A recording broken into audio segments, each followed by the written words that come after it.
This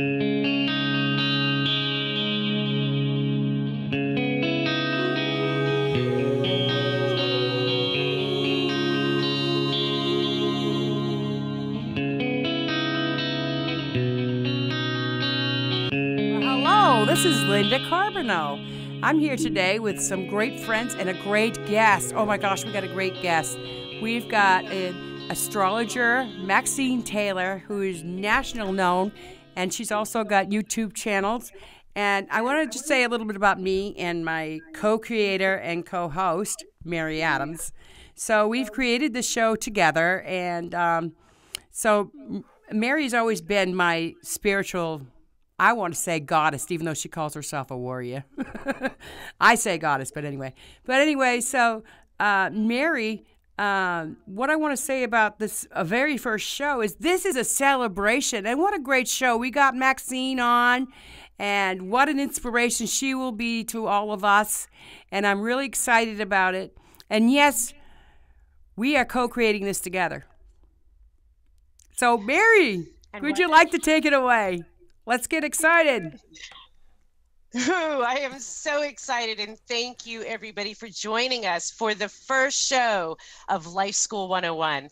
And Linda and I, when we came together to talk about doing a show, what was most important to us was to bring guests, topics, and information to you that makes a difference, that helps you create a better life. And so we are so excited to kick this first show off with our special guest, Maxine Taylor.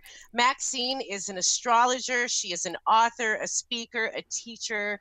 She is Atlanta's first licensed astrologer and has more stories than I can ever share in this moment. I want to go ahead and introduce her and let her tell you a little bit more about her and what she does. Maxine, thank you for coming to the show and welcome. Oh, Mary, thank you for inviting me. You know, anything you do, I am there hand in hand with you. I am too. Yes. Oh, I didn't put my hand up. I am too. Just wanted to let you know. And Maxine, it's so good to meet you. It just really is really good to meet you. I've heard a lot about you. Yeah. And so lovely to meet you too, Linda. So Maxine, I want to start out this interview with an overview of who you are and what you do in the world, because there's, you know, I can go on for probably a full hour about Maxine Taylor because I've known you for, gosh, it's been at least 9 years. And so please go ahead and share with us. Well, good grief. When I moved to Atlanta in 1966, my life changed radically. Prior to that, I knew very little about astrology and really thought that anybody who followed it didn't really have a grip on life. And so I was in the middle of Lake Lanier on this magnificent houseboat with this older lady who, as I look back now, was a lot younger than I am right now. But then in my 20s, she was ancient. And so we're on this houseboat and she starts talking about me based only on my birth sign. And my ears perked up. Mm-hmm. And I thought, you know what? I got to find out more about this. So I was in the supermarket, and back then they had these little dippy books that said, your forecast for the coming year. And I bought that little dippy little book, and it said on the 18th of the month, all your financial problems will be solved. Well, at this point, I had moved to Atlanta. I was a high school French teacher. I didn't have a job. And on the 18th of the month, I got my retirement check from Dade County, Florida for $800. Now, back in 1966, $800 was like $8,000. And I thought, holy, you know what? I have to study astrology. And I did. And when I found out that astrology was considered fortune telling all over the United States, and I knew this much about it at that time, I knew I had to legalize it. Now, when I say I'm not talking about Maxine. I mean, I was the vehicle through which this was to be done. And you know, when you're young, you think you can do anything, and I did. I asked, after I had studied for a while, I asked for, I wanted to get a business license to practice astrology. Couldn't do it. It was fortune telling, and it cost $1,500, which made it prohibitive. This was in 1968. And so I sat in the business license office day after teaching school, waiting for a sign from whoever was going to give me a yes. Finally, it occurred to me, nothing's going to happen unless you make it happen. So I left the office, went to the Cobb County Commissioner's office, the chairman of the Cobb County Commission. His name was Ernest Barrett. There's a parkway named after him in Kennesaw. And I said, I'd like a hearing with your commissioners. He said, why? I said, I'd like to get astrology off the books as fortune telling and get it legalized. He said, we're having a meeting Tuesday. Would you like to be there? And I'm thinking, wild horses couldn't stop me. And I showed up at the meeting, a nervous wreck. I mean, I was, what, 23? Let's see. I was 25, had to count on my fingers and toes. I was so scared, and I didn't know how to convince these commissioners that were sitting at a dais up high, you know, like looking up at a throne. And I went through each one of them and told them all about themselves just based on their sun signs. Fast forward, they took astrology off the books as fortune telling. They changed the fee from $1,500 to $100 a year. And because it was November, they gave it to me for $10. With that license, I became the first licensed astrologer, not only in Georgia, but in the United States, the entire United States. It never occurred to me at the time. And I drove home on cloud nine. And then I realized, wait a minute, I have a license, but I've been studying with a group of women who know so much more, older ladies. They knew so much more about astrology than I did. So fast forward, I had a bill introduced into the Georgia House of Representatives to legalize it in the city of Atlanta.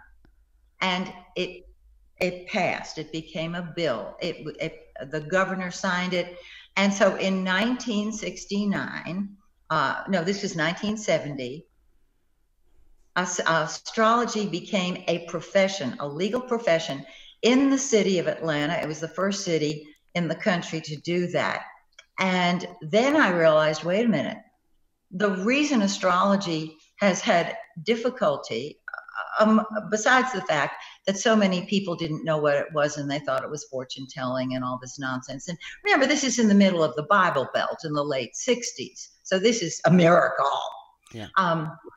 I realized that we needed standards so that the client is protected from the unqualified practitioner.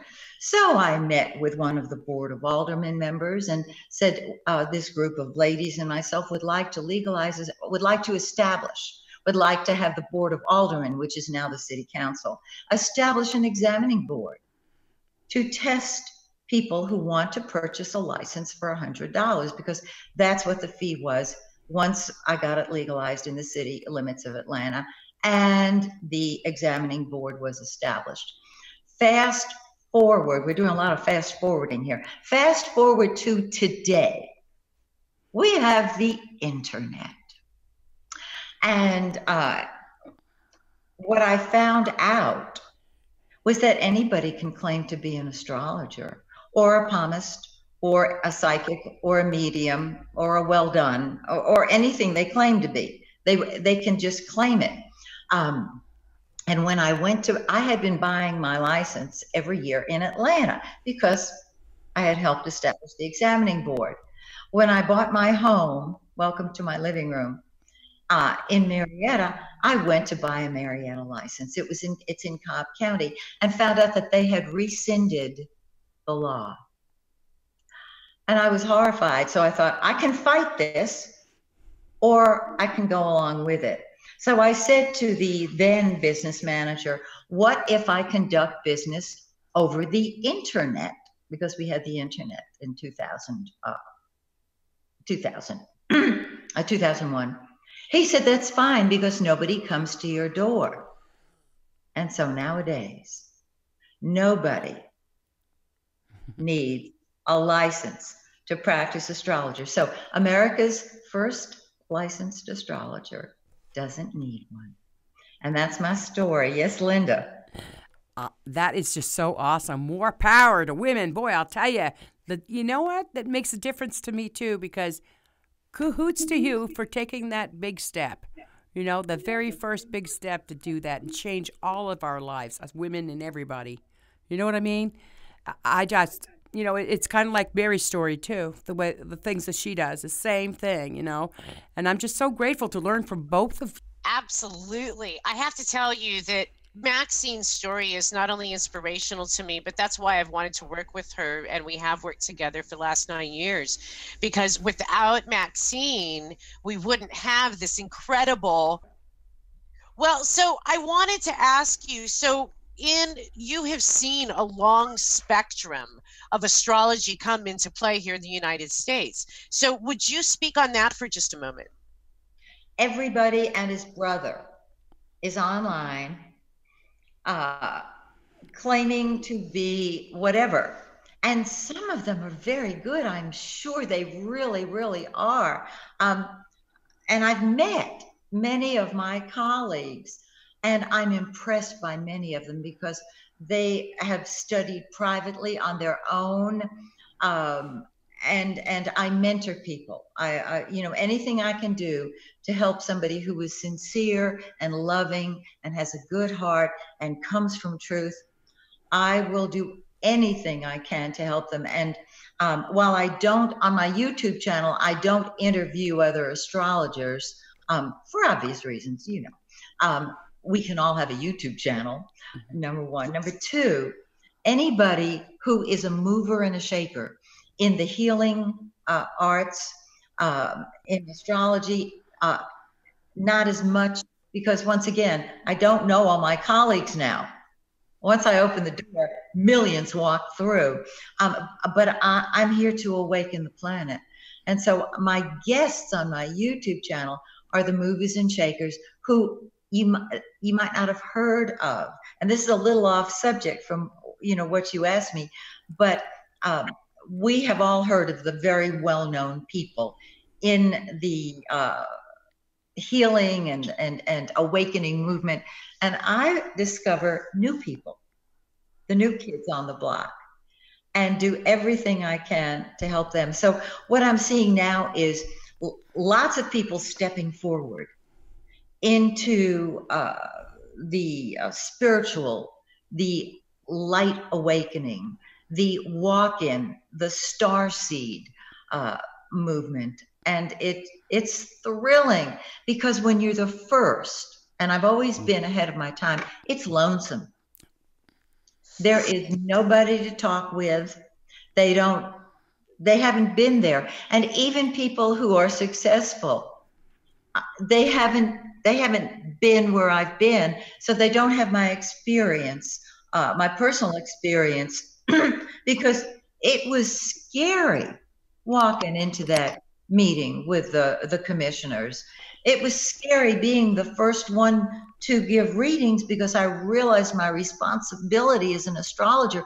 It took me hours and hours and hours to cast a horoscope and work it out. I had books laid out all over my table. Back when I started practicing astrology, we used to cast our charts by hand. Now we have computers that do it. So instead of taking hours and hours, it just takes a second to do that. But my responsibility was enormous. The stress on me was enormous. So there are different stresses I've learned to deal with as I've gotten older. But now I have many, many colleagues, and the ones that I'm now close with are the most loving, beautiful people. And I've expanded it, as you know, Mary, into all areas. And I think that's why you and I met. So, Maxine, I want to switch topics a little bit, and I would like to ask you about astrology from the basic steps and what each of the signs mean. Oh, okay. Well, I'll keep it short and sweet because there's lots and lots and lots and lots and lots of information about the signs online. My suggestion is read only the positive ones because we create our own reality. Aries is impatient. It wants it now. Talking to an Aries is like playing tennis on a windy day by yourself. Taurus is very practical and logical. Unlike Aries, they take a while to get things done. Aries says, call me when it's ready. Taurus says, I'll let you know. Go long and I'll call you in a month. Taurus takes its time and does it slowly but surely. Gemini is the sign of communication. And as you can see, I'm a Gemini because I can't talk without my hands moving. Gemini is very curious. They don't look their age. You'd never know I was 105. They don't look their age. They don't act their age. We could stop there. Okay. Cancerians, very sensitive, take things very personally, identify with things and people. And if you are insulting of something they love, like their local football team, they won't take it personally. Very nurturing people. Great, grand, glorious Leo says the show begins when I arrive. And that's the truth. It only begins when they arrive. They are marvelous with children who adore them. They live for fun. They say life's a game, play it. Virgo crosses T's and dots I's even in their sleep. When they wake up in the morning, if they have nothing to worry about, they're worried because they are perfectionists and they know nothing is perfect. It's up to me, they're speaking about themselves, to make it perfect. Libra is the sign of balance and peace and harmony, and they say the right thing at the right time to the right person till they get home. And then they are so sick of having to be sweet and charming and adorable that they turn into their opposite sign, Aries, that shoots from the hip. They want they like to make balance and harmony. They're not comfortable with it. That's a little secret. Scorpio, the most powerful sign in the zodiac. Sex, death, and goods of the dead is what the old-timey books will tell you about Scorpio. Scorpio is all or nothing. It rules magic. It rules transformation. It rules control. So either you're in control or you are totally transformed. That's the Scorpio power. Sagittarius, hail fellow, well met in its purest sense. They don't know a stranger. The thing about Sagittarius is, well, let me back up to Scorpio. Scorpio will keep your secrets. Sagittarius will tell them because they love the truth. They will tell the truth. They speak foot in mouth. They can't help it. You ask them a direct question, they'll give you a direct answer. They're very philosophical. Even your little 6-year-old grandchild knows that things may be bad today, but there's always tomorrow. Capricorn, the mountain goat, has to be at the top of the mountain where the view is magnificent for those with the eyes to appreciate it. Of course, getting there, they're very frugal. My father was a Capricorn, and we used to tease him and say that his wallet had to be surgically removed from his pants pocket because Capricorn values the dollar. We used to say he was cheap. He said, no, I'm frugal. And we, that's how they see it. And that's why they're at the top. Aquarius is probably my favorite sign. Well, that and Scorpio, because Aquarius rules astrology, and Aquarians march to their own drummer. They believe in society. What is good for the whole is good for the individual. They are humanitarians. They are ahead of their time, which means they can be lonely. But what they will tell you is, I may be alone, but I'm not lonely, because they belong to mankind. And last but not least, Pisces. Pisces builds a castle in the air, and once a day they have to return to it and add another room. And if you infringe on their dream while they're in their castle. They'll pull up the drawbridge, fill up the moat, and swim away. So there's your little thumbnail sketch. There's more of this on my YouTube channel. There are videos of me dressed appropriately for each sign, including the jewelry, ladies. What a great, I mean, the way you put that, and it's totally, I mean, I can totally understand that, everything about it. And when you're saying, I'm sitting there saying, oh, that's why this person's like that. Okay, that one's like that. What a great gift. And I love the way that you put it and how positive you are. You know, and now I'm going to turn it back over to Mary. Thank you, Maxine. You know what I love about that, what Linda was saying, it's so true. You see these different traits in people.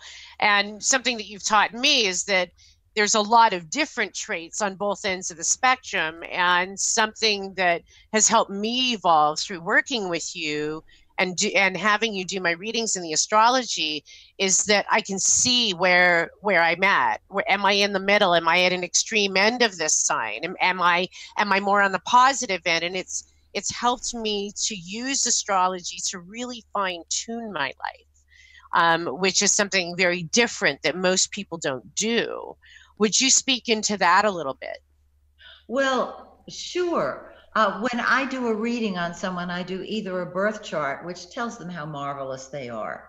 And I really believe that because, in my opinion, we are source energy in earthbound bodies. Source energy, spirit, love. How could there be anything wrong with spirit? So, what this means is our horoscope, our birth chart, is just the map of our life story for this incarnation. Well, we have a choice.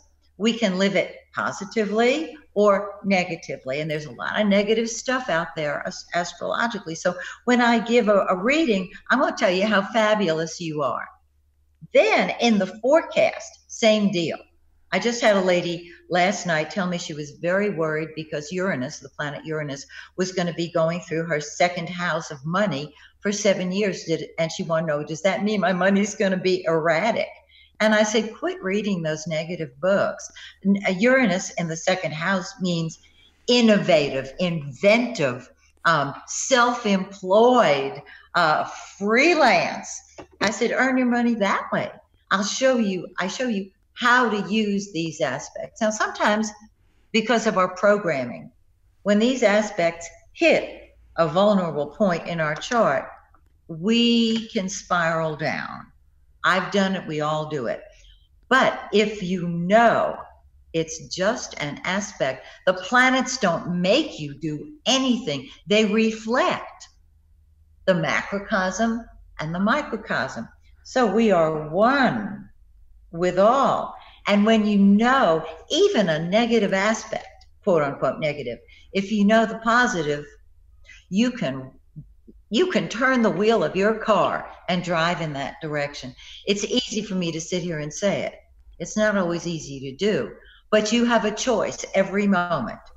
The glass is either half full or half empty. And so I think of it as half full and getting fuller. And so that's what I do with my clients. And that's how I look at astrology. Does that make sense to y'all? Yeah, it does to me. I just wanted to say one comment, if I could, one question too, is that I know you wrote many, many books, and I know Mary knows more about the books than I do, but I would love for you to be able to share about your books and, so people will understand what do they mean, the books and everything. So between you and Mary, I was wondering if maybe you could give, because I know she's read all your books, so, I'd like to get her feeling on them too. What do you think, Mary? How's her books?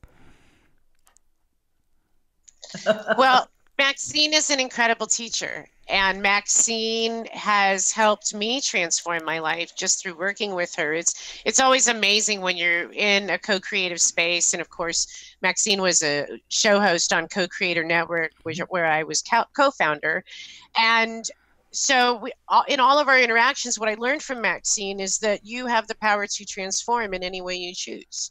That you are never limited to your belief systems or the current situation that you're in. And that's what these books truly reflect.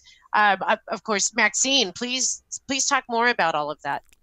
Oh, sure, I'd be glad to. My first book was my astrology book, and it's called Now That I've Cast It, What Do I Do With It? And it's based on the fact that back when I was teaching astrology in the 1960s, we didn't have computers. And so I would teach my students how to cast the chart, that weeded out the sincere from the insincere, and then I taught them how to interpret it. And so that's the question they asked me. Now that I've cast it, what do I do with it? How do I hold it?